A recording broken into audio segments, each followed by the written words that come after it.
Welcome to the AV Experience. I'm your host, Ryan, joined by the beautiful, the lovely, the captivating, and tonight, the leader of the show. Why am I even here? I don't even know why I'm here tonight because Jonathan has all the topics and they're about things that he's been doing. But we're joined by Jonathan Von England. They're all things that we've been doing in Kansas City, so you've been dodging out. I mean, you just I was sick for like 2 weeks, and then all the localists is then not just what like else my has thing. happened? I wasn't invited to the screen thing. I didn't know that stuff was. Yes, you were. To the screen thing, to the screen material comparison. I was. Oh not. no, that was just Tim and I. You were too. Oh, actually, yeah. Okay. Yes, I didn't go. Tim and I. I didn't go to the Nirvana show because I don't want to go to a movie theater. Because every time I go, the movie's either terrible or the experience is terrible, and frankly, I blame you for all of them. So I didn't want to go and then put another one on your shoulders. I'm sure the movie was great. I didn't pick the movie or the theater or anything, but it was still fun. We watched Nirvana, the show, the band, the movie. Did you ever hear that one? Did you? Yeah, I heard of it. I haven't watched it. I will watch it when it hits something like K-Scape. But how did it go? So we had a small group there. It was fun. It was local Kansas City enthusiasts, small group. It was Tim Miller's idea and press, and it's an enjoyable movie. Well, it wasn't your idea, so of course it was a success. Because anything that you have is like, oh, let's go see F1 in the 4D, and it's like, let's go see John Wick 4, and it was in the Screen X, whatever, and it was So if Tim came up with it, I'm sure it was fantastic. Oh man, this is a bad start tonight. we had a good time. It was I'd give that movie a B. Low budget indie movie, very funny, laugh out loud funny sometimes, Dumb and Dumber style, Man on the Street, Tom Green style. A lot of the skits and stuff were like with people who weren't even actors, like just walk up and interact with someone and watch the reaction and film it, and for the scope of the movie, pretty fun. Not much else to say about that. I think Tim loves it. I thought it was good. B for me. Okay. So if you watch it was an F for me because I haven't seen it. So it was a 0 because I haven't seen it. I'll see it eventually. How did you feel about it in comparison to the masterpiece that was Toxic Avenger? Ladies and gentlemen, before Jonathan gives you his thoughts, it is Jonathan's new favorite movie. Absolutely. It has replaced King Kong and Godzilla as Jonathan, and Pacific Rim. It has outsed Pacific Rim as Jonathan's favorite movie. So we got to give a little history here. What was this week? We went over to Grant's. Jedi Master Grant's theater. We have a kind of an ongoing movie night with the Kansas City AVS Forum. It's been lacking lately. And we pick it back up and drop it off and off. But this was a pickup. So Grant hosted a movie. We all watched Toxic Avenger, which I hadn't even heard of. Came out in 2022 or 2023, one of the two, I think, with Peter Dinklage and a whole bunch of Kevin Bacon, a whole bunch of well-known actors in it. A lot of people there loved it. We had a small group and pretty much everybody loved it. I think I did not love it. I didn't. I thought what are we watching? I didn't hate it, but it's not my thing. I feel like you were pretty close to hating it. I think you're trying to be nice. I'm being a little nice. I didn't hate it. I hated Jurassic Predator. I hated War of the Worlds. Those are movies I hated. I didn't hate this. So that is fair. It was a better thought out movie. It knew what it was. It just was not it was not a genre for Jonathan. Is that fair? Yeah. Fair? Yeah. I mean, it's like a misfit superhero story. It's really coarse. Coarse is an understatement. It's violent. It's violent everything. Is an understatement. Yeah. It is. Take everything. I'm trying to think of a movie that would be like this. What was my comparison that I said? It was like Napoleon Dynamite mixed with something else. I don't remember what it was, but it's pretty cheesy. Super cheesy. But it knew what it was. And everything was over the top. Everything was practical effects. There was no CGI. And it felt like if they were trying to come up with a script or storyboarding. And somebody went, you know what would be good? Let's do this. There was no. It was Right. always a yes. Right. And that's what this movie felt like. Would you agree? Almost like a Seth Rogen was let loose, like, do anything you want.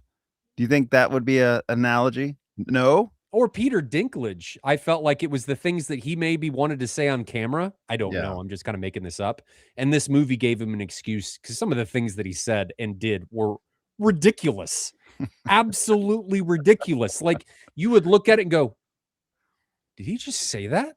Yeah. And some of the guys thought it was hilarious. And it It was had so some ridiculous. funny one-liners for sure. It did.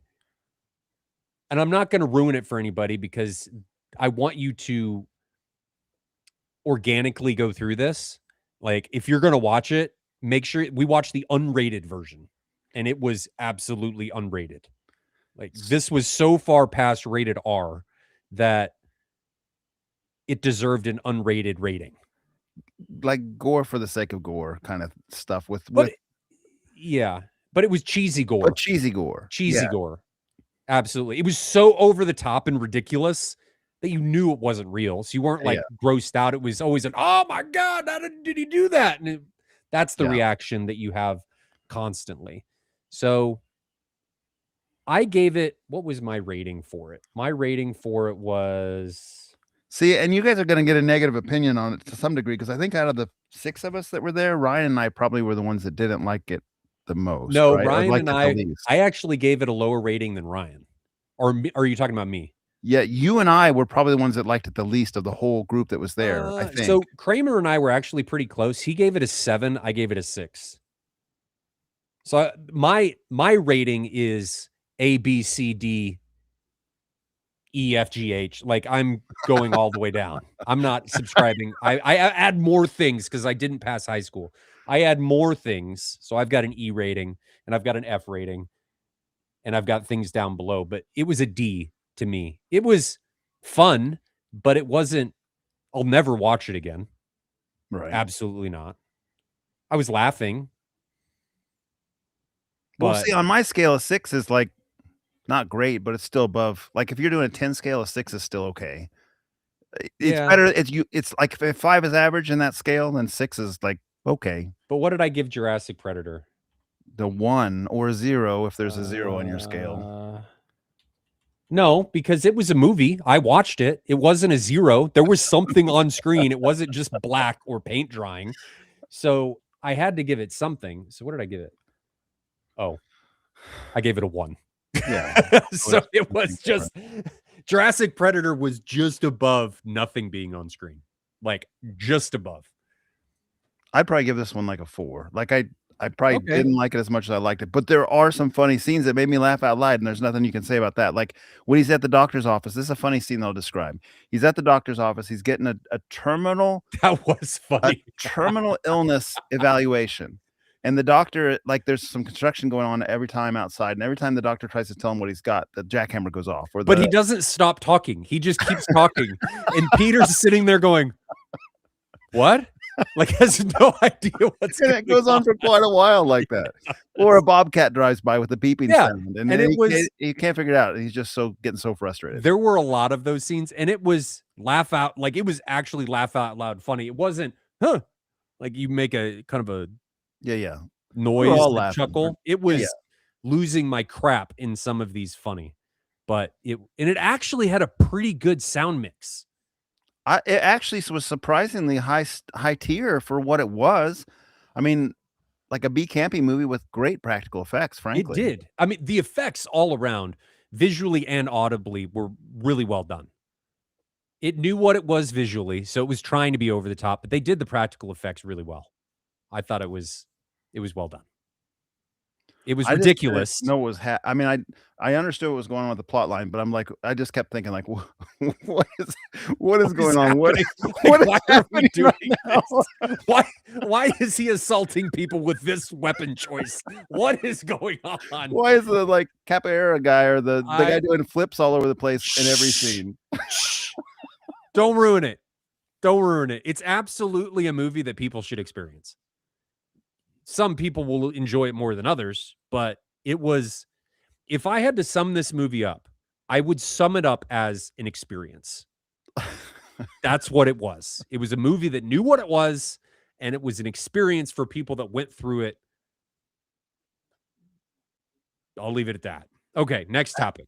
Before you move on, have you Oh, ever watched any movie like that? Like, I can't even think of anything else I've watched like that. mm, Like, I have nothing to compare it to even. I'm sure I have.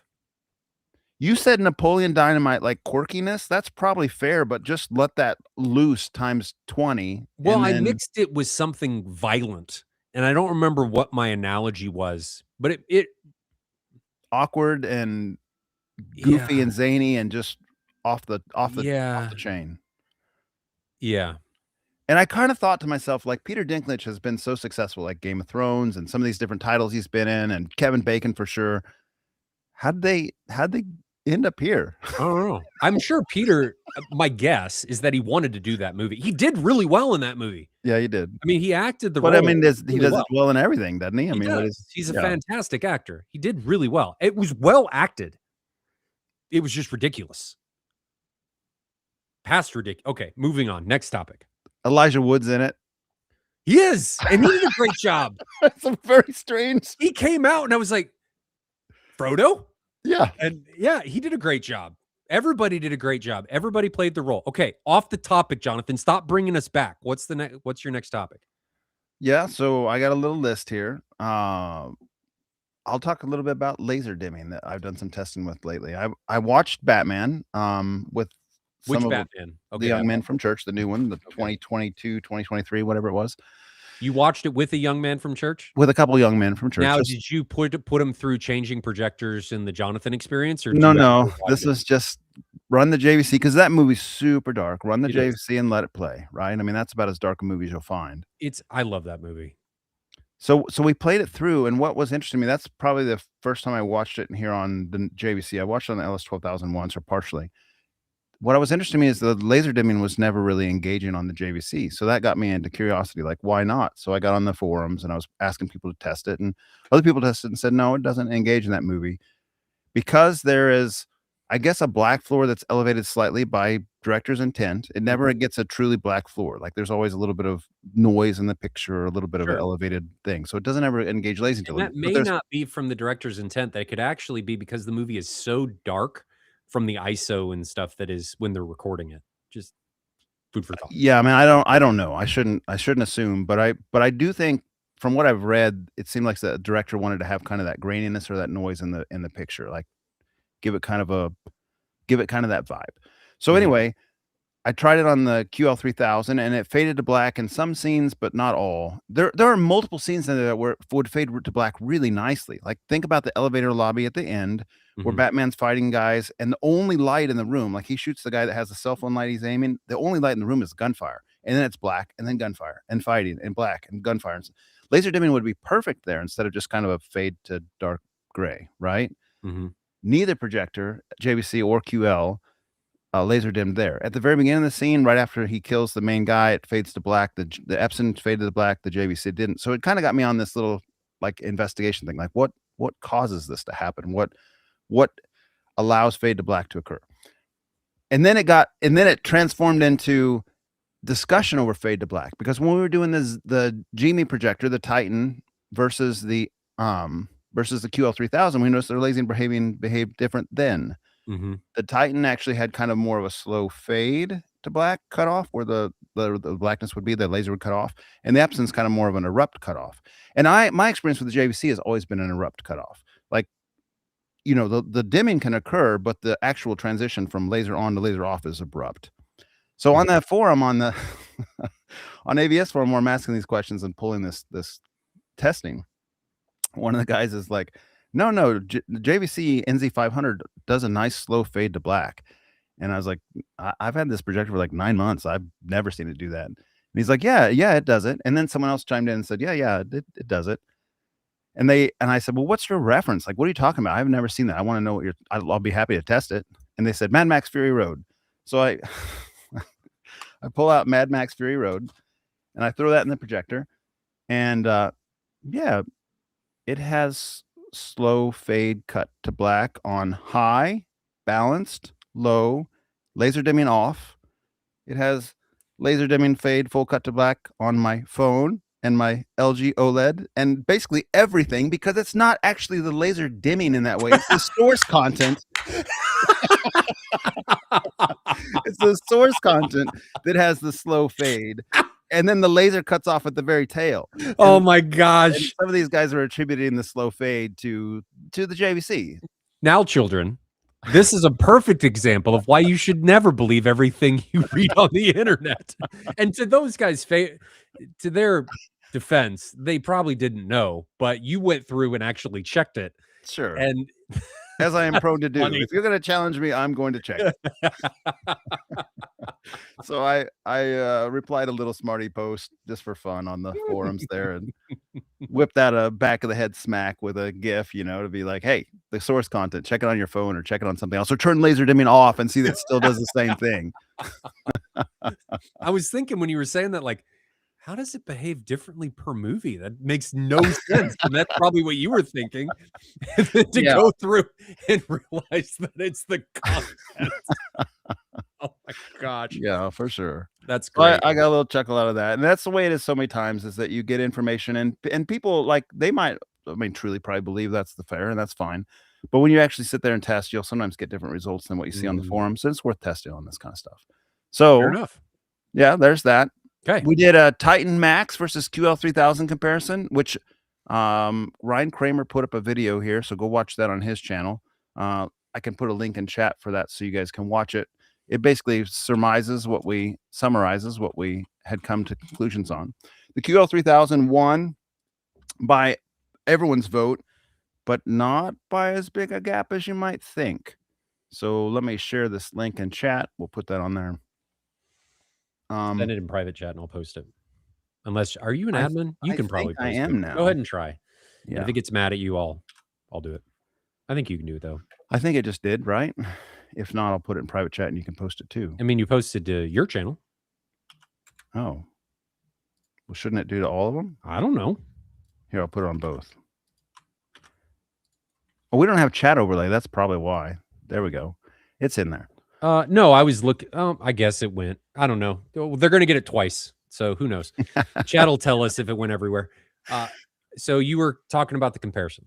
Yeah. So you can go watch that video for the full length. And there's also an AVS forum thread on it, QL3000 versus Titan Max.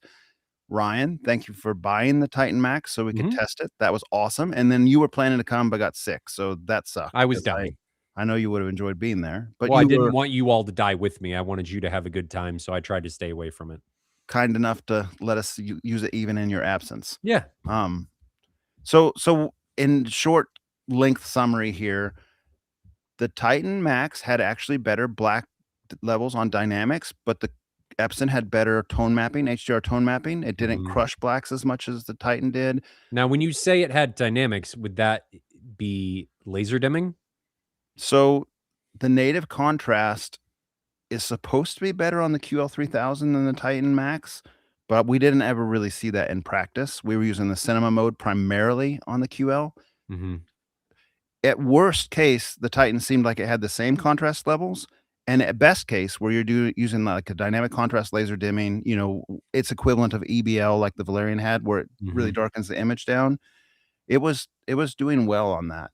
What it was kind of needing some tuning was it would crush detail as it sometimes tuned out to those lower levels. It would crush some of the shadow detail in some scenes.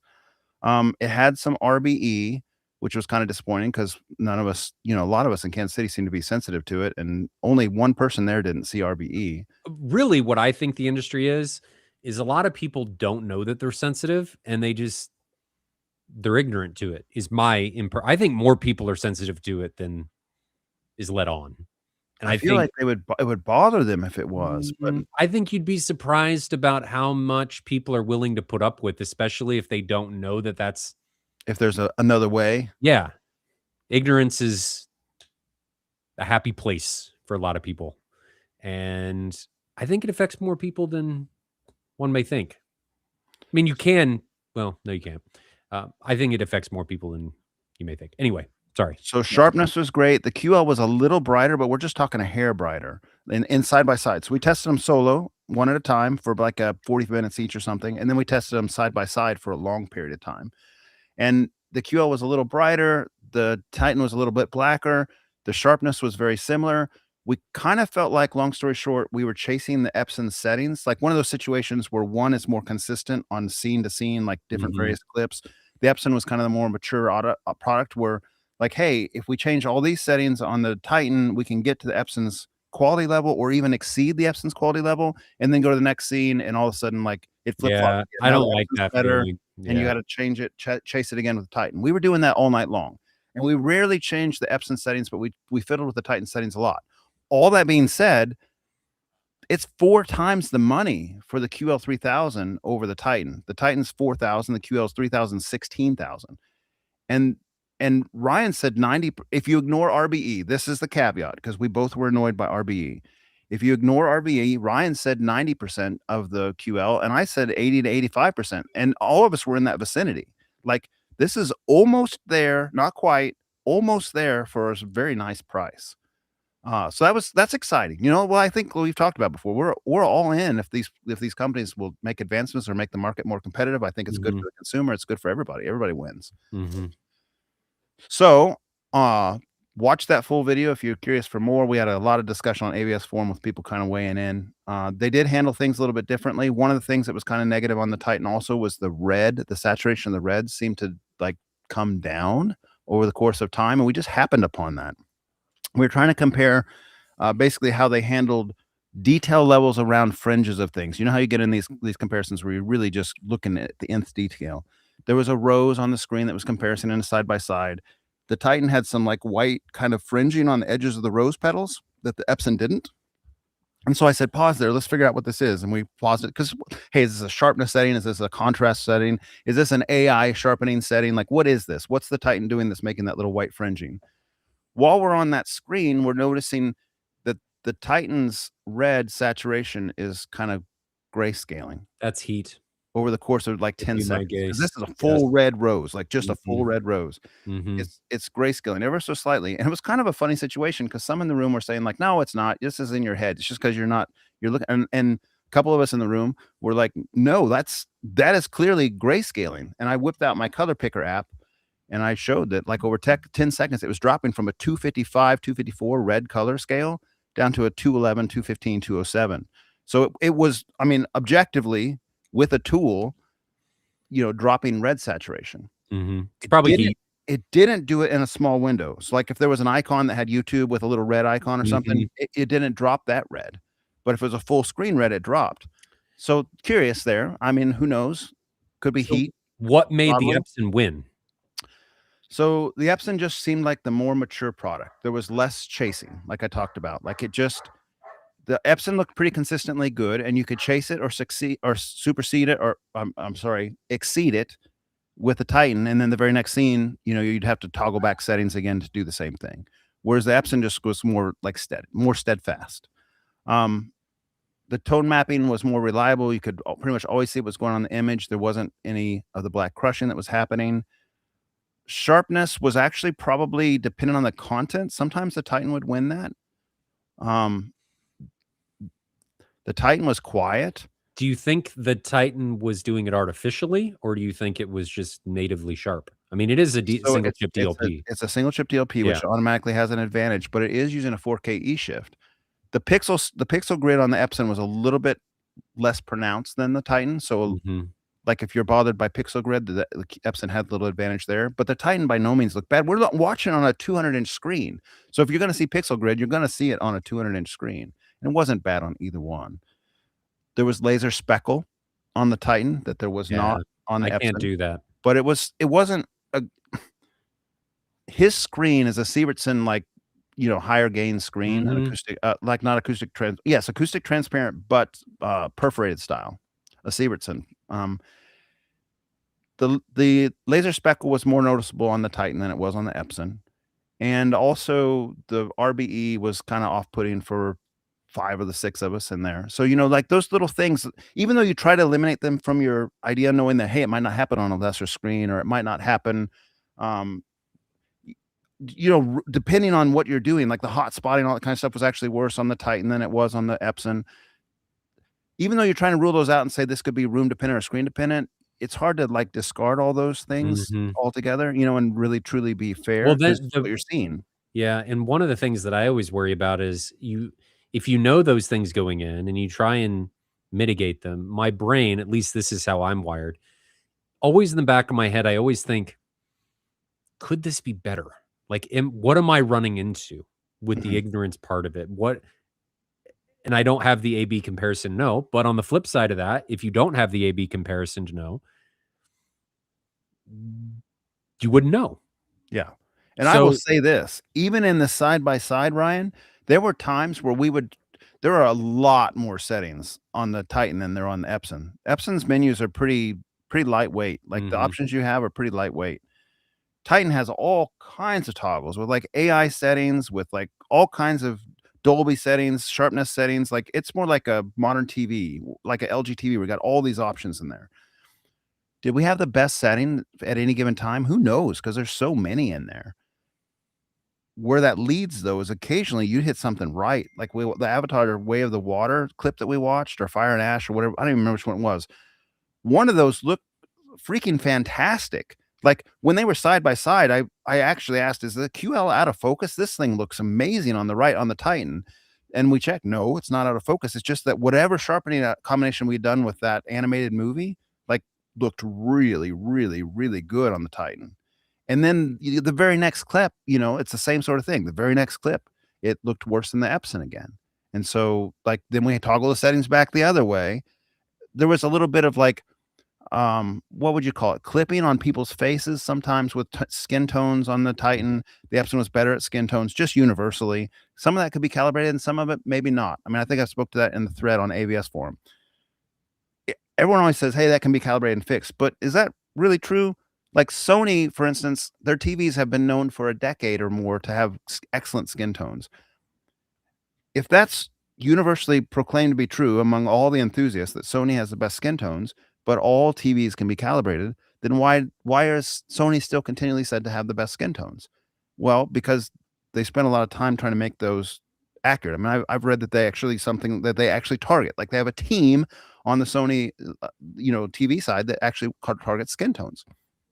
So can you get that right by calibration? Maybe, maybe not, but the Epson was better there out of the gate, out of the box settings. I All this to say, even still, that Titan was an impressive piece of kit for $4,000. And the Titan Nor Max launched today. You've seen that chat message group that we're in. There's three of us that bought the myself included, that bought the Titan Nor Max because we just want to play. It's the new model that's coming out. It's $2,800. It's going to supposedly be better than On the Titan Kickstarter, Max yeah. on Kickstarter. Why not? Like, why not? Just let's play with it and see what it does. So if you were in the market between the Titan, not the Noir, because we have no idea what that's gonna do, the Titan and the QL, what would you pick? So, I mean, budget has so much to do with that, It right? Like does. all six of us thought the QO was better. 4,000 to So budget $16,000? notwithstanding, you're gonna choose the QL. Yes. It was the Okay. more mature platform. So then the question, what this becomes, and this is typically what things boil down to, is how much is chasing the rabbit worth, Mhm. right? And that's subjective. It's going to be worth a different amount to everybody. But when you start chasing those percentage points, I mean, you thought it was 20, 15%. Some of the other guys thought it was 10%. How much is each one of those percentage points worth? Sure. Now, to me, I'm a guy that chases the rabbit because I know in my head, I've learned this about myself. If I go and I read something or I find something out, I'm always going to wonder, well, how much better is it? Mhm. What am I missing? What could this be like? So I have found out of myself that, and this is not just with home theater, this is with all kinds of stuff. This is just my personality. It's best for me to spend more upfront.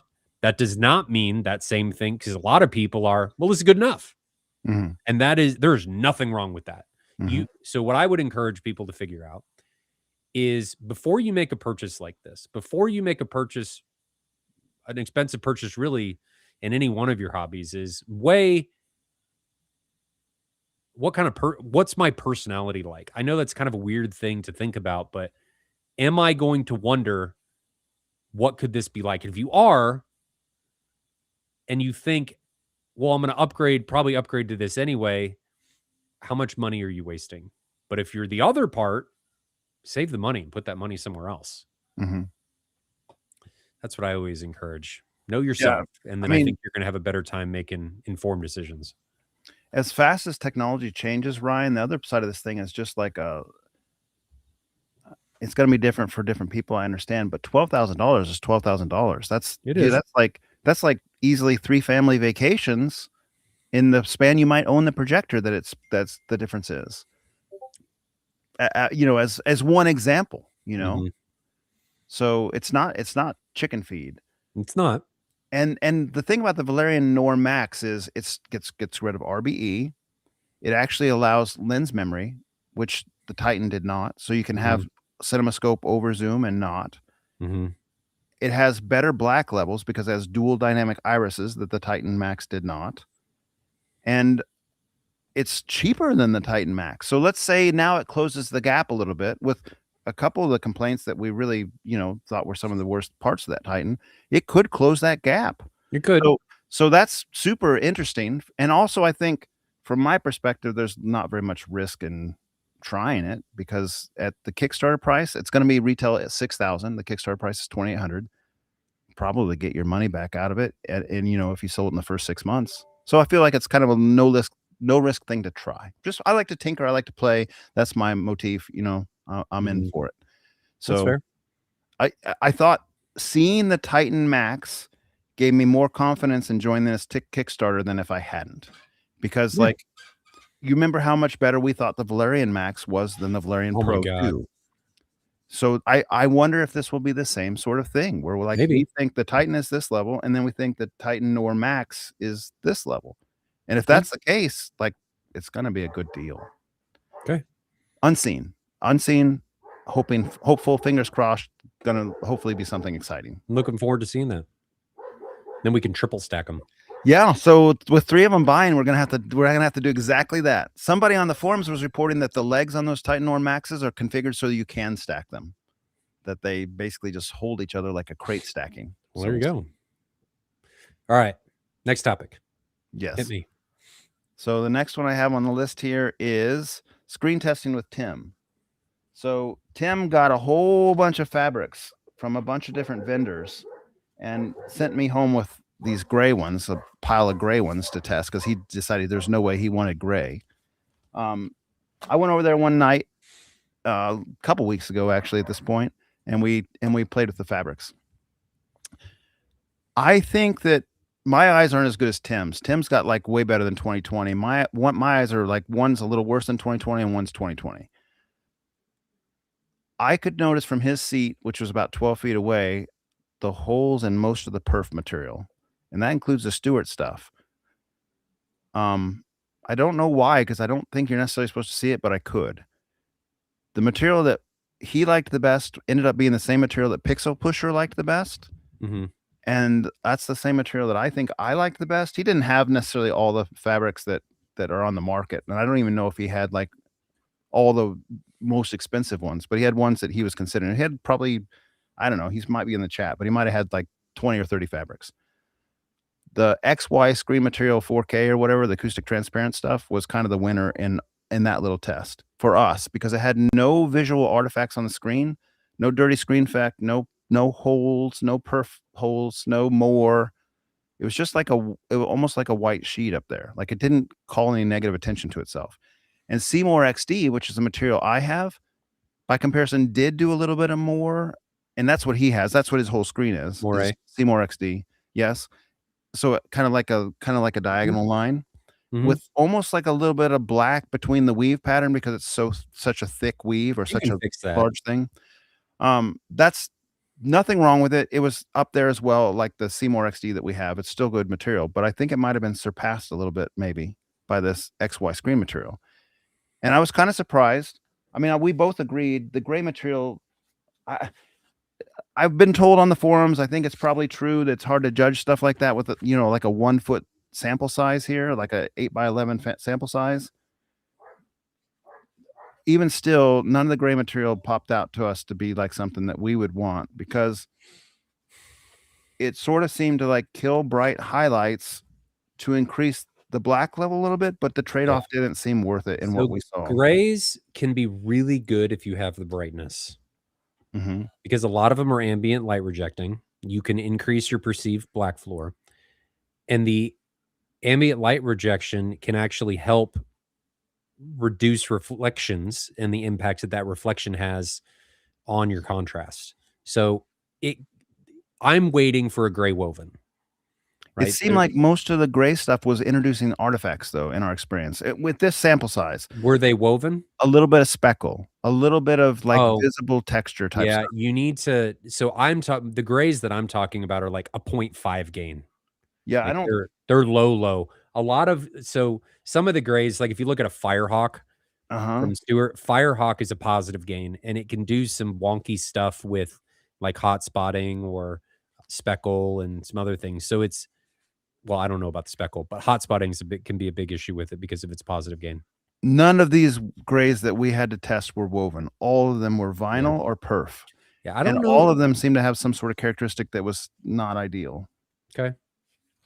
in my opinion, and it might change as you had a larger screen size. I'm not saying that it wouldn't, but certainly when you're comparing it against white screens up there, you're like, "Ooh, I'm not sure that trade-off's Would worth it." you agree that comparing small samples is really difficult? It is super difficult. Absolutely.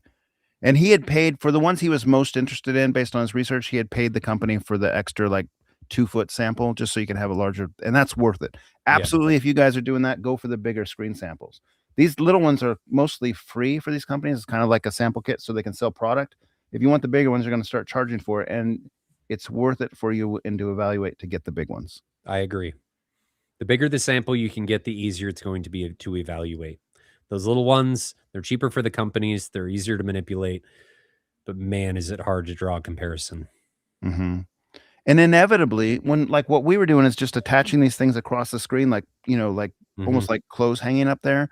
Inevitably, the content's not the same on any of them as you're No. watching something, so it's really hard to diagnose which one is Well, and which, you may especially find on one that you didn't like, you actually like when it's the entire image. I So can totally see that. it's really hard to do, and I would encourage people to try and avoid small samples if ever possible. Get big samples or look at entire screens and figure out objectively what you like. Small samples can lead you down some really weird pathways, and they're not they're great if that's all you can do, but they can be a little misleading and they just hard to judge. Very hard to judge. I still don't think I've been in a single room in all the rooms I've been in that uses a gray screen, so that's kinda odd. Maybe you've seen them at this point, but I just haven't. I'm Like, waiting for one. I need the material. Seymour's got some, but it's not tall enough yet. So Chris and I have been chatting about it, and he's got it available. Like if you want a gray weave, he can make it. It's just I can't get it tall enough for my theater. So we need the I'm waiting. Stewart has said they're thinking about it. There's one that's in from Extreme Screen in France. Theirs isn't tall enough either, so I'm just kind of stuck. They're having I think they can't get them. They haven't found a manufacturer that'll use a tall enough loom to be able to make them work. Next topic. that's all I had from my little list, That's so all you you got. I thought you Oh, had the more. M-Wave home theater bracket. Ryan Yes. Kramer had mentioned that one. Yes, share that. I don't know if I have it handy. It's all over Facebook, but I don't have a link handy. Let's get one. You probably just Google it. Is it on your actual M-Wave page? I don't think so. Ryan, are you in chat? Can you give us the link for that? M-Wave. It's got to be on your M-Wave page.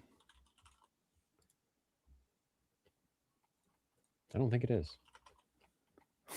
It's been in all my ads on Facebook, and now, of course, when we're live, I can't find it. Uh, Anyway, what Ryan did, which is kind of fun, Ryan Kramer, he built a bracket, like a tournament style bracket with a lot of different movie demo clips to kind of just see what everyone's yeah, favorite. It's just for fun. yeah. Kind of a little promotional piece that's free or whatever. To A lot of those demos went how I thought they would, as far as who liked what. Some were a little jarring, not jarring, surprising. on what people liked. Do you recall anything specific that surprised you? I voted pretty early on, and I hadn't gone back and I voted pretty early on. Ryan, if you're in the chat, help us find that real quick. Drop it in the chat. On my phone. Let me just go to my phone. Okay. Well, I'll wait for you to pull that up. Scrolling up.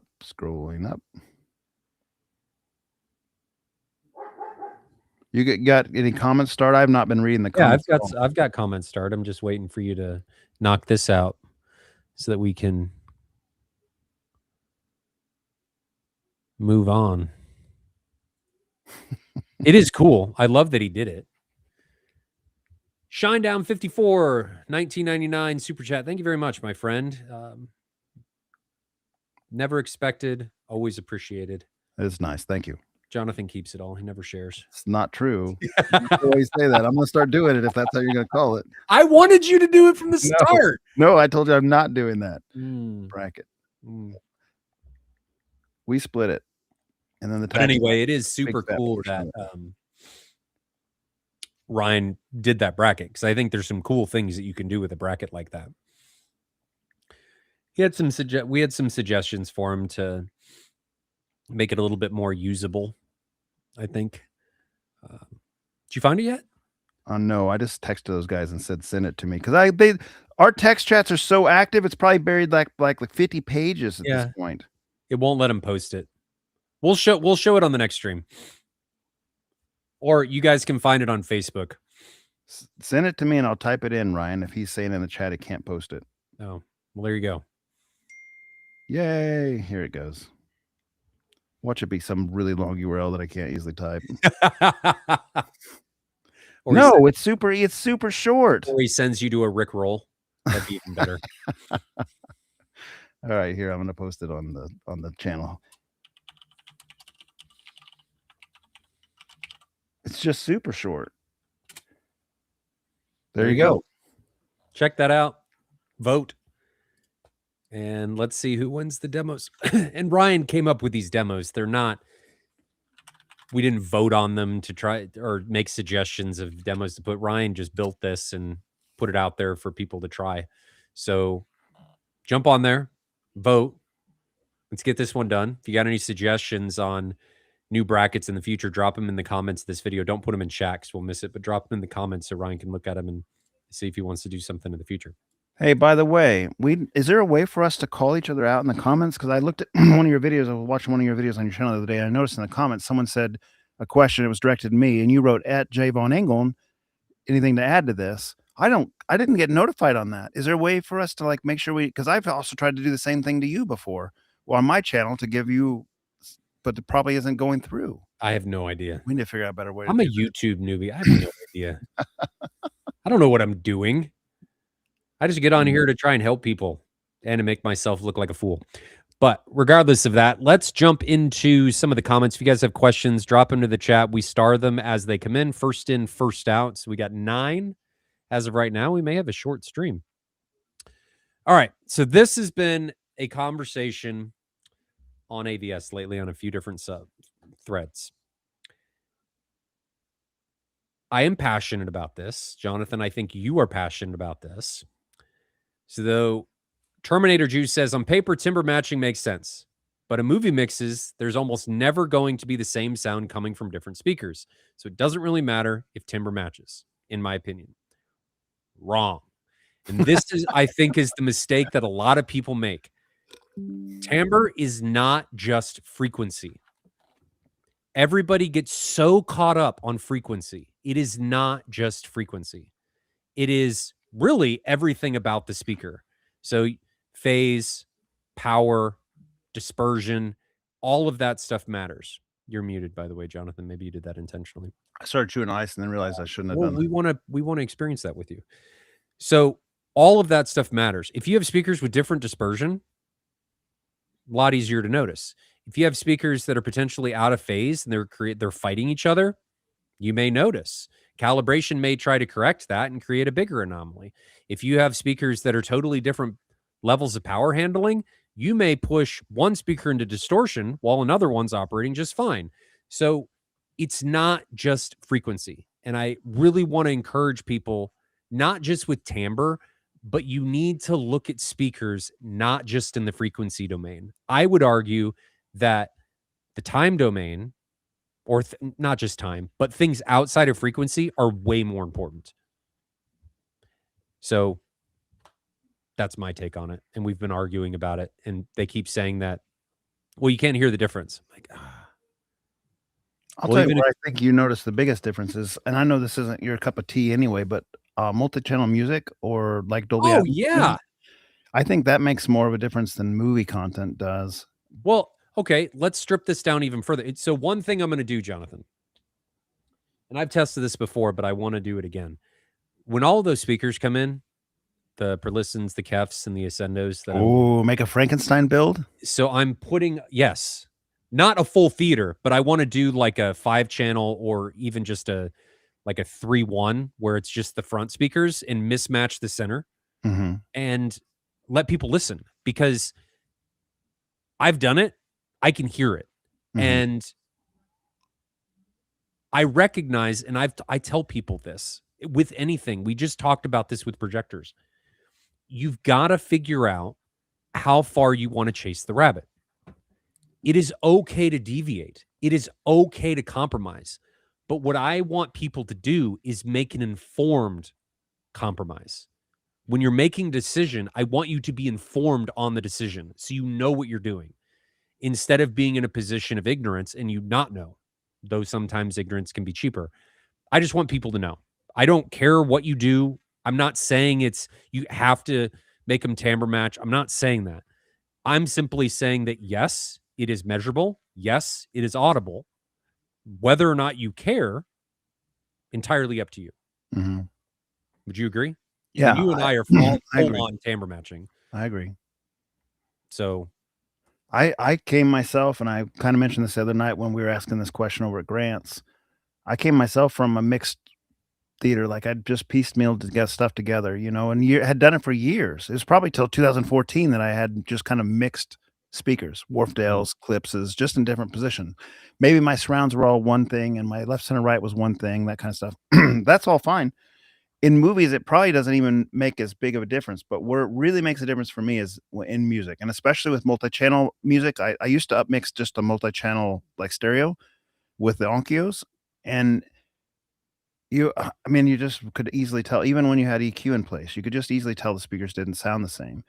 All the more when you get to, like, Dolby Atmos and, like, a speaker, a singer's walking around the room or whatever, and it's fading between speakers, or a sound object's moving around the room, and it changes kind of the tonality of that sound object because it moves front to back. Or the ceiling with, like, little in-wall ceilings, and you got these nice, big, huge side surrounds. All that matters, and all the more in the music. So, mhm, I it's kinda one of those things that you probably might not even know that there's a problem until you hear it where it doesn't have that, and then mhm. you realize, like, "Okay, this is the Now, next I'm level." going to play devil's advocate for a minute because Mhm, I think it's also important to recognize there's some hurdles that I think need to be passed before you start considering timbre matching as being a necessity. mhm. And what I mean by that is if you've got, say, oh, what's going on with my camera? I'm there we go. If you've got, say, I'm going to say in walls. Now, this could be had in a multitude of different ways, but let's say you've got in walls and the in walls do not allow you to angle the speaker back towards the main listening position. You got a dispersion issue, right? Mhm, We could argue that that's timbre, but that if you say that, well, I guess what I'm trying to say is there are a lot of things just in implementation that can hide the benefits that timbre matching is going to allow you to benefit from, right? If you don't get over those hurdles, you're not going to benefit at all because you're hearing a bunch of other variables and a bunch of other things that you've got to fix first. mhm, So I would say timbre should be something you should consider as like a further down because it is more expensive in a lot of cases. Uh, it's something you consider. maybe after the room is thought out. Would you agree? Yeah. Yeah. My own journey was basically kind of piecemealing things together through many iterations, and I think that's totally fine to do that. It's one of the kind of final steps where Yeah. you end up, I Yeah. think. Yeah. Unless you're just paying someone to do it like once and done. Like I know you guys have been talking with Ben on your podcast that they have a lot of customers to do that. In all means, they should be doing that But in that my argument there is the room needs to be sorted first. Yes, yes. And placement and all those things, Yeah, right? Yeah, yeah. for sure. Because if you don't address things like placement, you're not going to be able to take advantage of or even notice tamper matching. Mhm. So I get the argument that some people will say, well, it's not worth pursuing. Well, it is a benefit. Now, it's subjective on how much you value that benefit, but I think it does matter. Okay. Good question. Or opinion, I guess I should say. Let's see. Am I like pinning stuff? Okay, I got it. I'm reading through too. I'll be All right. Terminator Juice asks another question. What is the worst movie? This is a good question. Worst movie that has a 10 out of 10 sound mix? Pacific Rim. Pacific Rim is not a good movie. It is a fun movie. It's not a good movie, but it has an excellent Atmos mix. You can't deny that, Jonathan. Do I even want to watch it again to try to confirm this? I don't know. Just when you come over to my place again, I'll turn it on as a demo, and it has an excellent. It's excellent visually and audibly. Story, not great. It's fun. It's really bad. It's not a great movie. The acting's bad. The constant junior high screaming is bad. Yeah. All the actors, the boot But camp. I enjoy it because it's, I don't know if it knows what it is. Ryan Kramer says Moonfall. That's a really good suggestion, I think, because that movie's pretty terrible. But It has some of the best audio. It's worse than Pacific Rim. I don't understand how you can like Moonfall more than Pacific Rim when it is objectively worse. Nobody yells all the time. It's like not a single spoken word happens in Pacific Rim. Everyone's yelling the entire time. Everybody's yelling. Okay. Good suggestion. Jennifer Lopez's Atlas. I have not seen Atlas. I haven't seen it either. Nope. Okay. Next question. Bing Dong says, do laser discs and VHS have better sound than 4K Blu-ray? Not a chance. No, not a chance.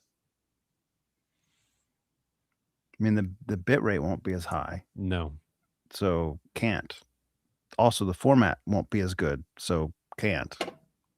Like it's just not possible. Happy Bullets. John, where does your NX gain and AV10 trim end up for your UM18s? That's a good question that we don't get that often. We have talked about it before. I don't think we've ever gotten this one. Years ago, we probably got it. So there's a consensus that if you're running like 5 speakers or 7 speakers, you should not have your subwoofer trim go over -3. Subwoofer. You should not have, if you're running like 11, 13, or 15 speakers, you should not have your subwoofer trim go over like -7.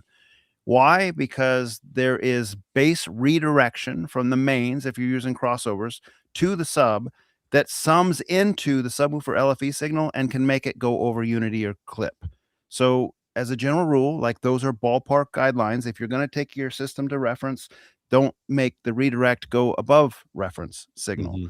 So in regards to that, because I have 15 speakers in here, I do try to have my subwoofer levels less than -7. And I try to put them right at -7, -8. There's some clearance there because with 4 subwoofer outs that the AV10 has, it actually drops the level of all 4 of them. You're not doing full output on each of the 4. Otherwise, it'd be way too much. So they actually do like lower the output. Not all receivers do, but the AV10 does. So like sometimes if they have 2 subwoofer outputs, they're not even adjusting the LFE. It's just getting full signal. They're not dropping it by half or anything. But just those are general guidelines. My NX amps, to your question, are right at about the maybe 60% gain. And that is not a volume knob. We've talked about that before. I have a video out there on this as well.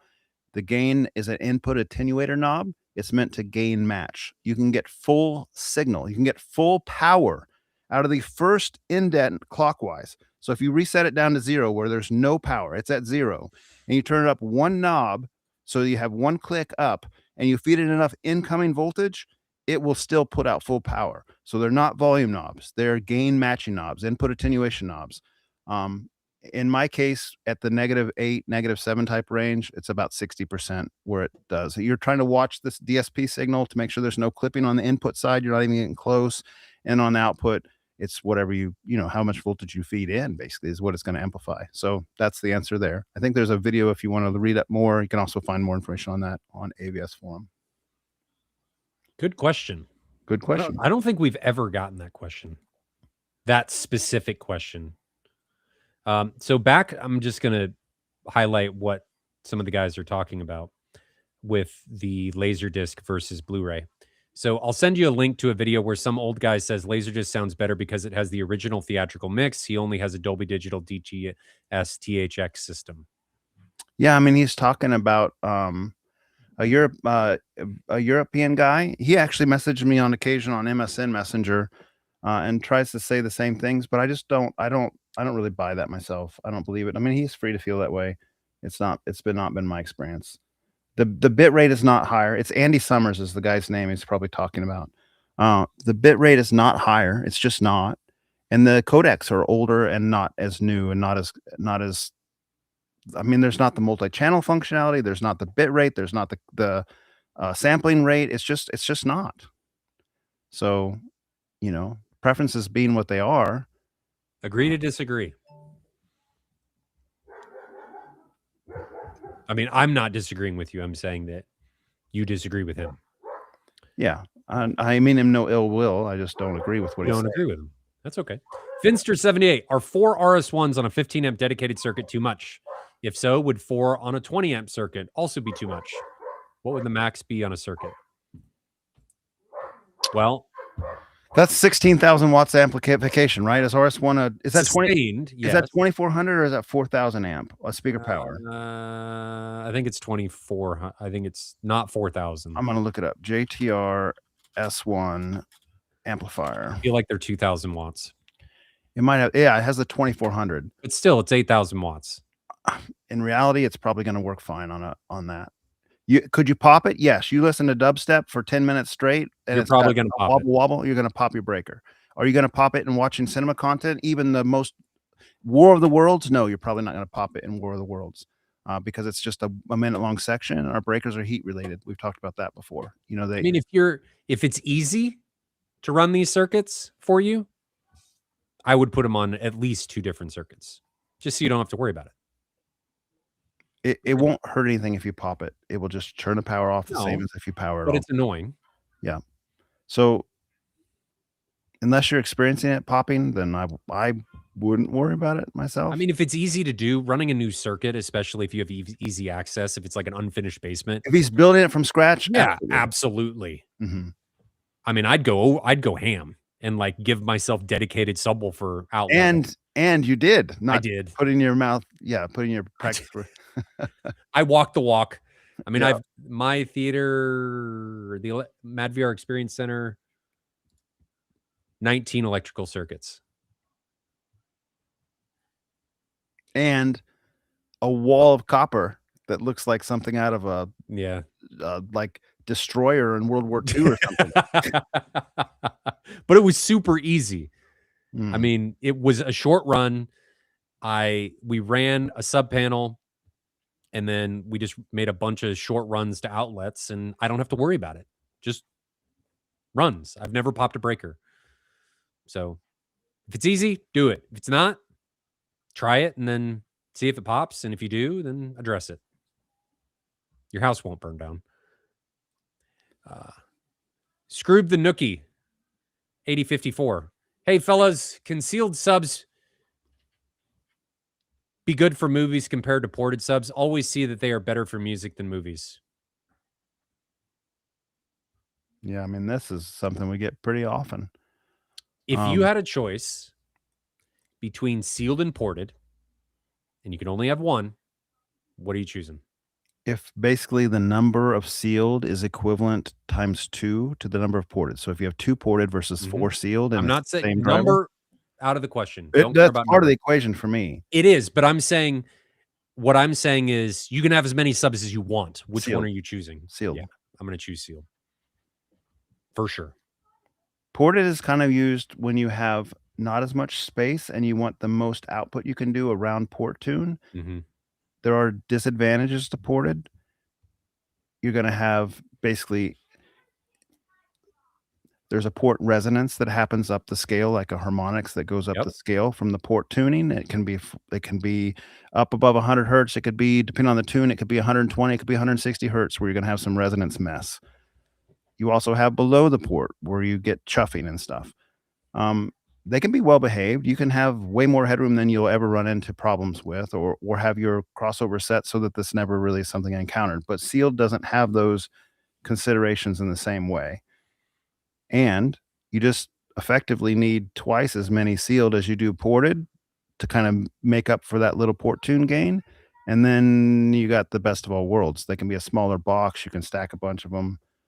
Yeah, over the course of time, I have come into the ported suggestion side.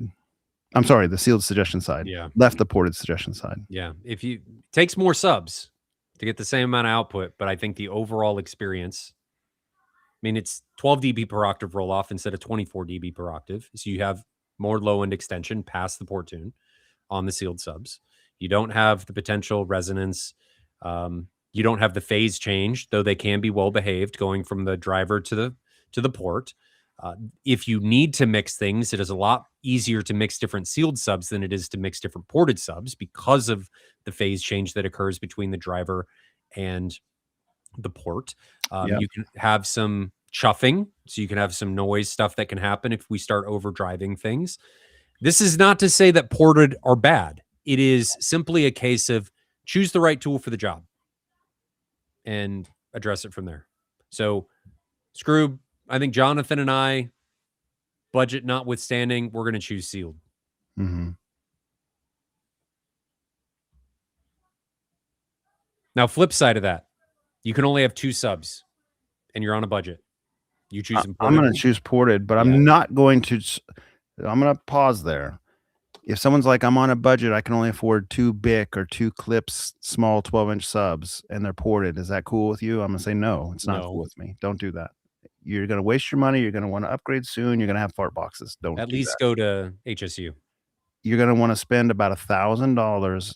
Unfortunately, if you want to buy something that's a package made ready to plug in, you're going to spend about $1,000 on a subwoofer before.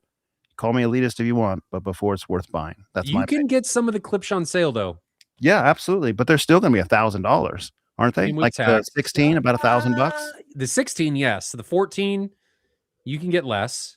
maybe You can get some 800 on kick-ass sale. 12s for less than that, but you're not going to get a great experience spending $100. It's not going to happen. No. Bass is way more important than people allocate for. And I feel like once you get to that $1,000 mark, now you're at the point where like the driver and the quality of the sound that it outputs is at a level where you could start stacking them and not feel like you need to totally replace them. Below that, you're always going to be like, nah, I probably just need to get a better subwoofer. Yeah. You get into something that's like a $1,000 HSU, or maybe the $1,000 clips on sale, the PB, whatever the PB16 equivalent in clips, that's $1,000 on sale. That's a decent enough subwoofer to like start stacking them, start getting more than one. Good question. Finster, do you leave your mini DSP on all the time or you turn it off? Mine's on all the time and has been for years. There's the answer to that question. And it's plugged into my PC all the time. There you go. By USB. No, nothing. 9685. I'm setting up a projector for the first time ever.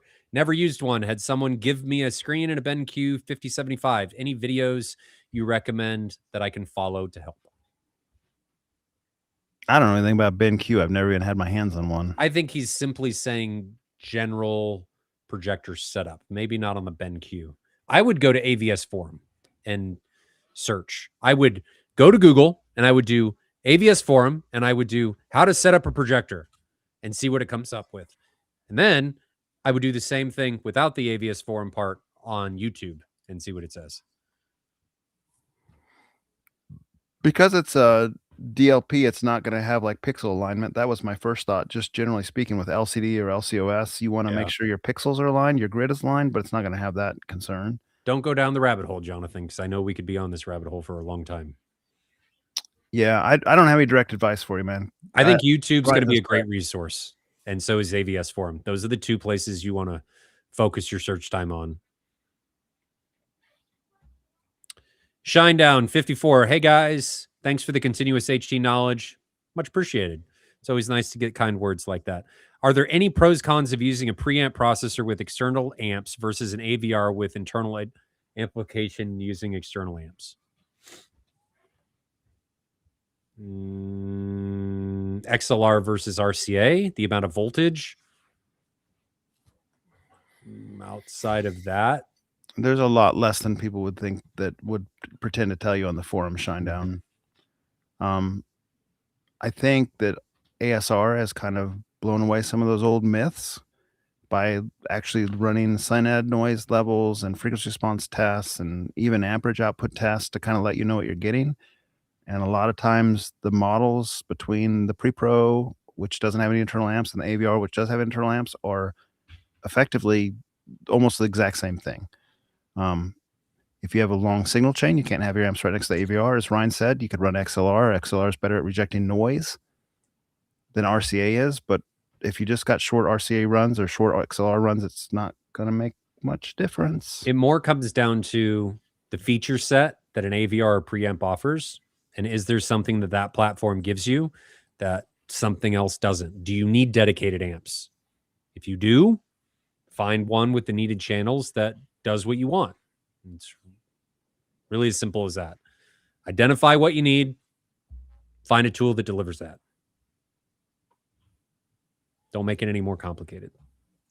Macro proxy, JTR HT10 IWs. 13 of them for 9x4 in my next house. Bad idea. Question mark. Will give me the excuse to make all the walls thicker to sound isolation. A couple of the walls don't exist yet. I am out of the loop. I didn't know JTR was making in-wall speakers. I don't think. Did you know that? You probably did. I think this is the 10 in-wall. I think this is the RTJ one. I only knew that he had the. I mean, I know HT10s are. They've been around for a long time, but I didn't know he was making an in-wall. JTR speakers. I'm pulling it up, or I'm trying to pull it up. I didn't know he made a in-wall either. We're assuming it's in-wall by the IW. It may not even be that. Nope, it does say in-wall. He made a new one? Yeah, it does. So here's the deal, man. Ryan already talked about this on this podcast. If you're using in-walls, you're not going to be able to aim them unless you like make some little angle board or something to kind of place it. Mm-hmm. Aiming these speakers at your main listening position is kind of like worth doing. So consider that. That's the only thing I'd suggest. Otherwise, it's fine. I mean, HT110s. We were just in a theater this week that had HT110 surrounds, or it was S8s, as it were, but basically the same thing. Sounded good. So no complaint there. At Jetta Master Grants, I would do the 3 ways up front, though. Mm-hmm. I don't think I would use those as mains. Would you? I've heard them used as mains. I really like the Noesis speakers, so I agree with you on the fronts. Probably they're more of a full range speaker. Those Noesis 110 are going to be made for very high crossover points, and I would do Noesis up front and then do those everywhere else if you're fixed on JTR. And I think that'd be a great theater. I don't think it's a deal breaker at all to use the 110s up front, but I think you might enjoy, like Tim, but just bought some Noesis towers, and he enjoys just listening to stereo in them full range. Mm-hmm. So you don't have that capability with the 110s. You would lose that. I would tell you, if you can, to do the on walls instead of the in walls. I think so too, unless it's directly on angle where you're not going to have to worry about that. But otherwise, if you're going to use in walls, you need to figure out how to make it point at your main listening position. and then you're sort of losing some of the advantage of in walls, maybe. But not going to do it if I can't use the same speaker in front soundstage. I don't think you need to chase it that far. Timbre's important, but would you say that it matters in the Mad VR Experience Center going from the Swans to the 12s? The biggest time I recognize it is multi-channel music, and you don't do multi-channel music very much. So I've I don't know. started doing it a bit more, and I can't tell. I think Well, it depends on the voicing. I would say I would want bigger towers. I would want bigger speakers for my mains. But that's personal. That's a personal preference. If you really want to do this, I think it would work out fine. I would just do on walls unless you have direct access on axis. you might check with a forum member. Desert Dome is his handle on the AVS forum. I think he might be considering doing a theater with full 110s. And I think he already bought the speakers. So you might check with him. He's also a dealer. He works for Impact AV. That's his company, and he could probably give you advice of why he chose to do what he did. And that's assuming I'm remembering right that he's doing it that way. But I don't know. Like I don't have a problem with running bookshelves all around. I really don't. And this would be the equivalent of like a bookshelf. So if you got a great subwoofer implementation, like really critical, great subwoofer implementation, then I think you can get away with like a bookshelf or a coax or like a single speaker that's identical in all through the theater. And I think you'd probably enjoy that. Like I don't have a problem with that. But if you want to do dedicated stereo listening and you want to do full range, that's just something you have to weigh out if you care about that. White Glove review. How often do you recalibrate your home theaters? After upgrades, yearly, when you switch projectors every movie? Every time I switch projectors, that'd be like twice a week. Just when I change something. That's gotten a lot easier for me in the last 5 years when I stopped using auto EQ because I can just dial in my stuff without even hardly looking at it. Yeah. I don't really have any recalibration unless if I move something is really the only time I need to do it because I'm just doing manual EQ. Mm-hmm. So if I set a new set of subs in or I'm trying a different set of speakers, I'll rerun it to get the distances, that kind of thing. Otherwise, no. That off. Ty QJ 6WS. I'm about to move into a new theater room with somewhat odd dimensions, 18 by 10. Curious how you would design the speaker layout, 722 or 522. I think that's highly dependent on the room layout. Is he missing? Are you missing half that, or did you pick up 2 comments there? So there's another comment. I don't know where it's at. He just specifies like or the 5 channel based layer. So 18 deep, 10 wide is what he's talking about, and 722. Yeah, or 524. Or really anything. What would you do? I think it's highly dependent on the room layout. If he's limited to 9 channels, and you already have the room layout effectively, 10 foot wide, 18 foot deep. How tall are your ceilings, Ty? He says it's an odd dimension, 18 by 10. Oh, okay. So this is a sealed room. Okay. How tall are his ceilings? Does he tell us that? No. How many rows of seating? We need to know these things, Ty. Doesn't That tell will us. help us. That will help us. How tall are the ceilings? How many rows? Let us know that, and I think we can give you a better answer. If he has a single row, I would probably go for the 722.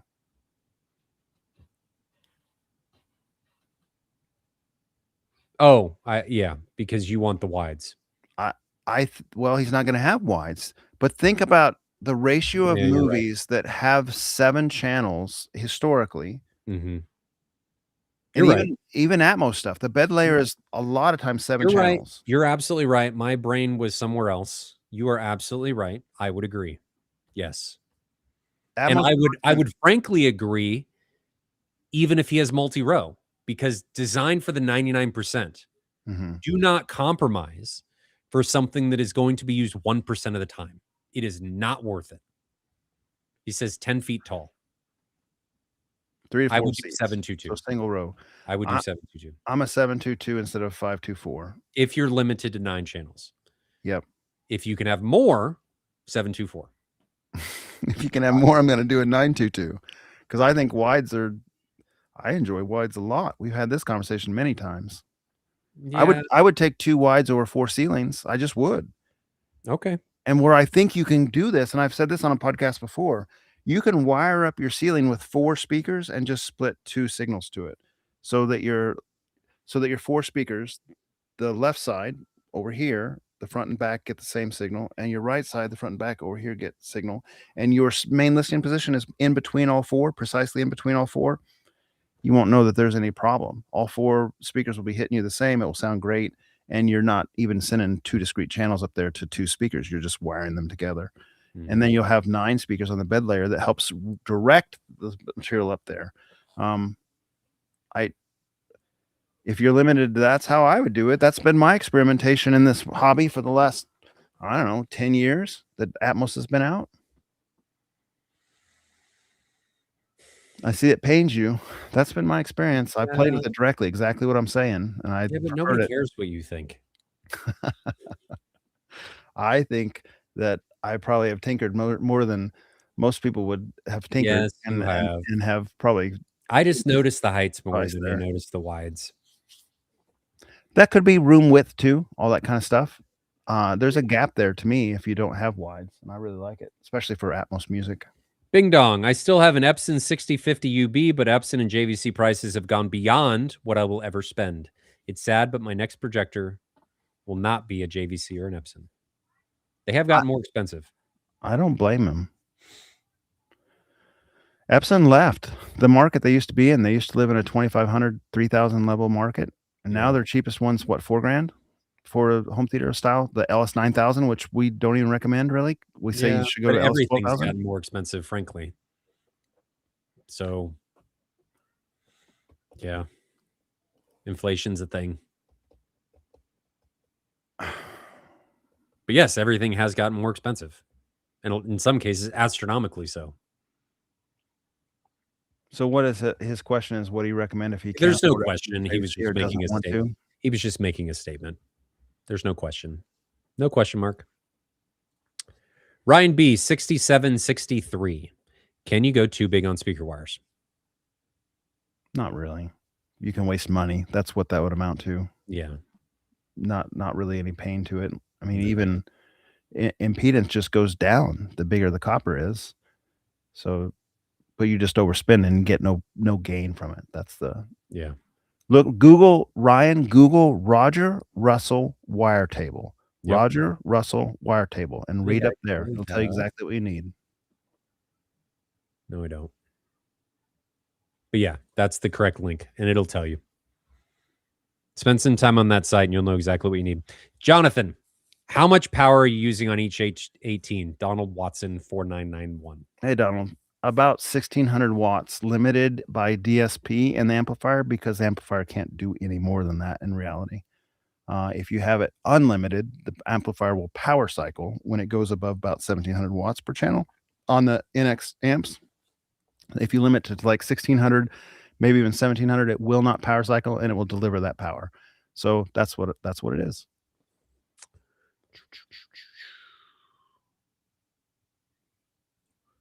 Terminator Juice. So replacing my dual PB3000s with dual 18 Dayton audio sealed subs wouldn't be the right way to go. What is this? Something from a previous podcast? This came from when we were talking about subs, like sealed versus ported. Oh, well, we agreed that sealed were our preferences. No, the 18 Daytons are going to wipe the floor with either of those. PB3000, 13-inch driver, ported. 18's going to crush it. It's going to have a lot more up top and probably a little more down bottom. It's going to be the 18 in a do-it-yourself box with proper EQ and tuning is going to do better than the It's going to have less PB3000. distortion. You're not going to worry about port chuffing. It's going to have more output. It's just better. Yeah. Yeah, I don't disagree. Just better. Now, not every 18, but if you do like an Ultimax or something, yeah, it's going to crush both of those subs. Mark Wilson, how do you choose the best crossover point for stereo subwoofer integration? Assume all subs are aligned and EQ'd perfectly, but the stereo room curve makes it tricky to cross match to subs. Why? Tell us more, Mark. So if you're graphing it out and you're looking at with a frequency response, like a real-time analysis, you might find that the crossover point, we can't give you a static recommendation because it's going to depend on your room. Yeah. Auto EQ doesn't always get that right either. So what you Well, really not need to do only is is it going to depend on your room, it's going to depend on the sub and speaker capabilities. your It's going to depend system. on your placement of those speakers and subs. It's going to depend on your seating location. It's going to depend on the room, all that kind of stuff. But 80 hertz is a great starting point, but it is not a universal right answer. Right. And what's even interesting on this is your auto EQ, especially if you're using something like Odyssey or something like that, may not get it right. It And never I've gets it right. and I've proven that with OmniMic over and over again over the years to myself. When I measure it after I've tried a different set of speakers and it sets it to say main listening position, put my mic, and it sets it to say 70 hertz, for instance. I'm just giving you a for instance. Odyssey sets the left right speakers to 70 hertz crossover, and there's a little dip around the crossover point. And I just simply change it to 80 or 90 or 100 or 60, just simply changing the crossover point, and the dip goes away. But why? I think it's important to reference why. And this is the part that I think a lot of people fail to recognize. With the crossover, a lot of times it is 24 dB per octave. They're rolling into each other. So they're going to fall off 24 dB per octave as they come into each other. So just because you set the crossover at 80 does not mean the sub plays to 80 and the speaker plays to 80. They both pass it. And how that phase integration happens, and depending on the room, is going to vary. So you may get a better integration with the room, with your seating position, with all the variables I said earlier at a different frequency. Yeah, and Odyssey doesn't really go back and check that. So what they've done is independently measure those things soloed and then decided in a vacuum basically, hey, this one we need to set the crossover point here because it seems to roll off here. But then they don't go back and do like necessarily a summed sweep between the two and validate that it's good. So you going back and doing the summed sweep with like a external disk or something and your REW or your OmniMic can validate where it sets. And it's surprising. It can be a real easy change that can make a big difference. If you have a 6 dB drop at 70 hertz, you're missing a lot of kick drum, and you can fix it by just simply changing the crossover point a lot of An times. Odyssey not only doesn't do that, it usually gets it egregiously wrong. Can. And I was doing a room a couple weeks ago, and they were Martin Logan and Walls. So they're not going to get super low. It set the crossover to 40. Yeah, it's bad when that kind of stuff happens. Real bad. Real bad. That would have been real bad. But most people, Joe Schmo, that's trying to set up his own theater, they're not going to change that.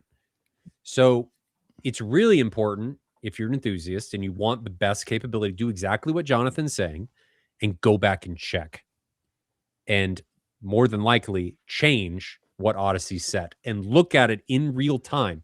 You're just looking for the flattest response. Try to get rid of dips, even try to get rid of peaks. You just want the flattest response. Yep. And sometimes you got to choose the lesser of two evils because you may have one that, fixes something but creates a little bit of something else, and the other one that has an issue somewhere else but has a bigger issue. So in a lot of cases, it's picking the lesser two evils because not everything's perfect. But I think it's worth explaining a little bit more why Odyssey or why the auto EQ system might have chosen 50 hertz for that speaker that can't do 50 40. hertz. Because it's getting boundary gain off the wall at the lower volumes that the auto EQ is testing. And as soon as you boost that up, that boundary gain, the speaker can't keep up with that frequency response, and you're going to make bad noises, distortion, port You're chuffing. going to make bad noises, and a driver may eject and fly across the room. Yeah. Probably not that bad. So I've heard that a lot of times over the years too. In fact, on that crawl we did in Iowa not too long ago, that happened to somebody's room. We looked at their crossover points on their definitely audiophile type small speakers, and they were real low. because auto EQ sets it that way is not always right. That's right. All right. So back to the sub question where he was saying SB 3000s versus PB 3000s in the 18s. He said, you guys said twice as many sealed as ported. So that's why I asked. Oh, we were talking equivalent That's, drivers. yeah. If all other things being equal, like if you had the same drivers, well made boxes for both, I'm going to pick sealed. Not just a generalized statement. The 18s are going to kick the snot out of those 3000s. Yep. We're coming up to the end. 2 more questions. Home Theater Denmark, UB9000 question. I can play my old 4K movies such as Maverick, John Wick, and others. I just bought all the Scream movies in 4K and Terminator 1 and 2, and it won't play them. No issues with Blu-ray. Any idea? No, but I fear. So there's a double layer switch, even a triple layer switch on UHD Blu-rays. Sometimes as a player or a ROM ages, it doesn't like that transition between those layers. It could be an aging out thing. Unfortunately, it could be time to replace it. Check firmware though too.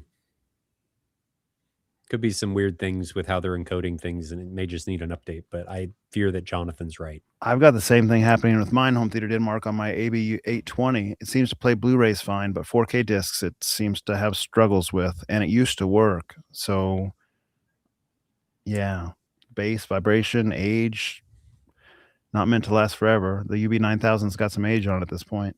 Yeah, it does. Still a great player, but it's old in the tooth. Scroob the Nookie asks another question. So I'm running Klipsch 60 MV2 bookshelves as my front, left, and right. So you're saying run them all around for my setup, even the center channel, being that Klipsch offers the 500 CV2 for center. I mean, I would run as long as the speaker is capable. Ideal situation would be to run the same speaker everywhere. It's just not always ideal for price placement or budget. If the speaker is of high quality. I know nothing about these Klipsches, so don't think that I'm putting that speaker down. Jonathan might here in a second, though. I don't know about that speaker either. 600 MV2. I'm looking it up. I don't know anything about it either. Klipsch 600 MV2. Why am I not finding that? As an older one or something? It's not coming up in a Google search. MV2. Let's put quotes around it so it has. I think it's the Klipsch RP600M2. It's V2, version 2. It's the Klipsch RP600M2. Okay, yeah, with Roman numeral true, it's pulling up that way. I mean, that's not an awful speaker. 700 for a pair type range? Is that what we're looking at? I've listened to them. They're not. Hey, is that the one you had in your little listening station? Yes, it is. Those weren't bad at all. I didn't think. Yeah, if you could put these everywhere, that wouldn't be bad. And the CV2, let's look that one up. Is that a mid? That's the 500. That's the center version 2. Is it a mid tweeter mid type arrangement? So let's look. Klipsch 500C2. Yes. Yeah. In that case, if you have the ability to put another bookshelf as your center, I would absolutely choose a bookshelf. And why? Watch a video that's out there called "Why Your Center Channel Sucks." Let me find a link. I'll put it in chat. That's from Aaron, isn't it? Yep, it is. Aaron's audio quarter. 600. It shows why off-axis left and right seats with an MTM don't sound as good as like a bookshelf. And he explains it with objective data. It's really a good video. Where's that video? YouTube. I'll put Aaron in there to try to find it, and I'll put it in chat. Also, it's worth mentioning, this one's okay. It's not ideal, but it's okay. Put a speaker like a bookshelf on its side and expect you're going to get the same result, because the waveguide and the dispersion from the speaker is going to change most often. Some speakers, especially coaxials, don't have this problem, but a lot of times the dispersion is going to change, and you may unknowingly compromise your listening environment if you took that speaker and put it on its side. You are going to change how it interacts. So he says the video name is Discover the Surprising Flaw in Center Channel Speakers.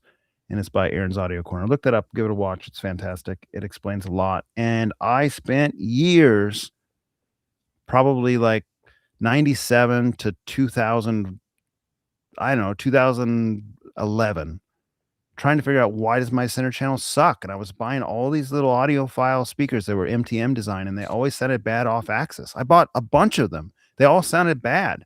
I didn't understand the science behind it back then. And then that video explains the science. Now, for there it. are some center channels that are better than others. And they sound fine on axis. If you're in the MLP with those, they sound Yeah. fine. But if you're in the left and right seat or you have wide seating arrangements, not fine. No. WMIT79 asks, you guys mentioned something about Dolby Match in the last stream. Can you explain a little bit more about it? I guess what benefits it would bring. Well, not really that it's benefits. That's what Apple TV uses right now to bring Inject. Atmos into the Apple TV, for instance. It's a format of Dolby. I'm not going to be able to explain that in it with any justice. either. It's a format that Dolby has. I think it's a lossless format, and it's a way to avoid linear PCM. I'm sorry, it's a way to avoid bitstream. It uses like a PCM. My recommendation would be to look it up on YouTube and have somebody explain it that's in the more of the know than we are. I think it has less objects. I think it's lossless. There's some negatives to it, but it's what Apple uses. I don't know enough about it to even talk about it. Stitch, what's the next movie? Man, Stitch, but tell us, Tim. You've been going through movies like a madman, is what I hear. Give us some suggestions. What do I have? Let's see. I'm just looking at movies I've got. Speaking of movies, while you're doing that, we went and watched Tron Legacy with my daughter. Mm-hmm. Everyone knows that's a great sound movie. I don't know that I'd watched it in my theater in the last 5 years. That movie is chock full, Tron Legacy, of fantastic sound. Like better than I remember. And I remembered it being good. It's like, did you watch the new one that they did Atmos on? I still haven't watched it yet. Oh. Tron Ares? Yes. I'm looking forward to it. I'm talking about Legacy. They redid it. No, I haven't even watched that. I'm watched the old one on Blu-ray, and it still sounded absolutely fantastic. So as we're watching it, my daughter and I looking at each other. We watch movies down here pretty regularly. About Tron or Tron Legacy? Tron Legacy. Yeah. So Tron Legacy was 1080p. Then they remastered it and released it to 4K. This recently happened. This happened not too long ago. So it's even better than you just experienced. Well, I mean, point being, I watched as much movies as the next guy, and this was like stuck out really strongly as like a AAA title audio experience. Yeah, it's really good. Daft Punk did a phenomenal job with that soundtrack. Everything in that movie is great. I mean, not everything. The story's not fantastic, but it is fun. And then another scene that really stuck out that we've watched recently, we went through the whole Mission Impossible series. The Final Reckoning, the last movie of Mission Impossible, which isn't good, by the way. The submarine scene is incredible bass, incredible textured, unique, varied, cool bass with the transducer and everything. Strongly recommend watching that. Like, I've seen that in a couple of rooms. I hadn't watched it in my own room. It was smiles all around.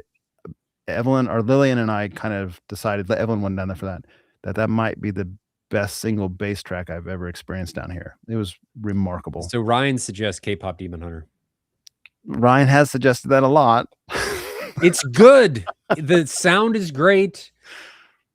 All right. We'll Come on. I'm in. I'm doing it. I'll rewatch it. My daughter and I can rewatch it.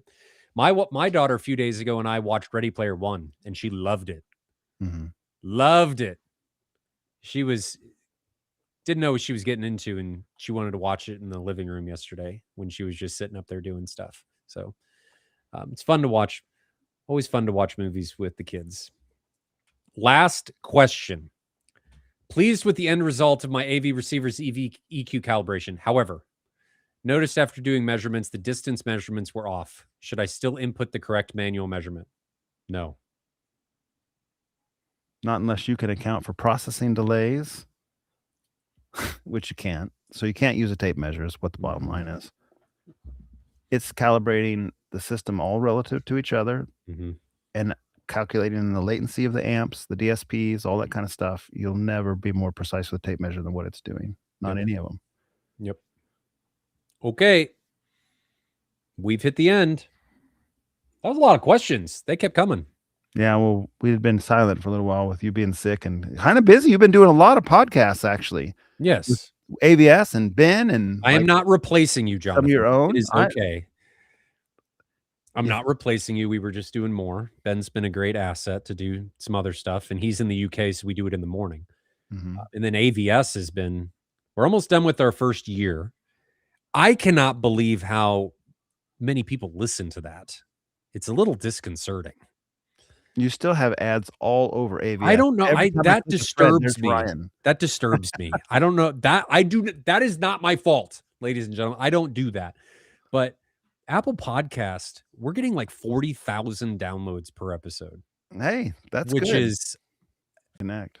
I just turned it back on. Well, we're back. I don't know what just happened, but I don't know what it's going to do video wise. Maybe it'll put them together. That was really strange. Erases the first hour. That would be our luck. Some of the episodes do better than others, but they're fun to do. AVS has been happy. I've enjoyed doing them. Eric's done an excellent job doing the cutting of everything, but I still enjoy having you on, Jonathan. Tell Eric he needs to put his mug on some of those videos so that you're not the only one out there with your picture on every single ad. Oh, he's on them after after the introductions. They just have me do the introduction. He's in there afterwards. So his mug's on there. Can't just be this ugly one. Let's face it. Okay. We'll wrap it up there. We're doing K-pop Demon Hunter. All right, sounds okay. I'll probably come back and say I love it. We'll see. You're probably going to say you hate it. It's worse than Toxic Avenger. It's the unrated version, so just be aware. All right. So we'll wrap it up there, ladies and gentlemen. Hopefully you enjoyed the stream. Hopefully that ending abruptly didn't cause too many issues. We were at the very end anyway, so it doesn't really matter. We'll be back more than likely next weekend at some point, and K-pop Demon Hunter is the movie to watch. So enjoy those home theater journeys. Stay safe out there.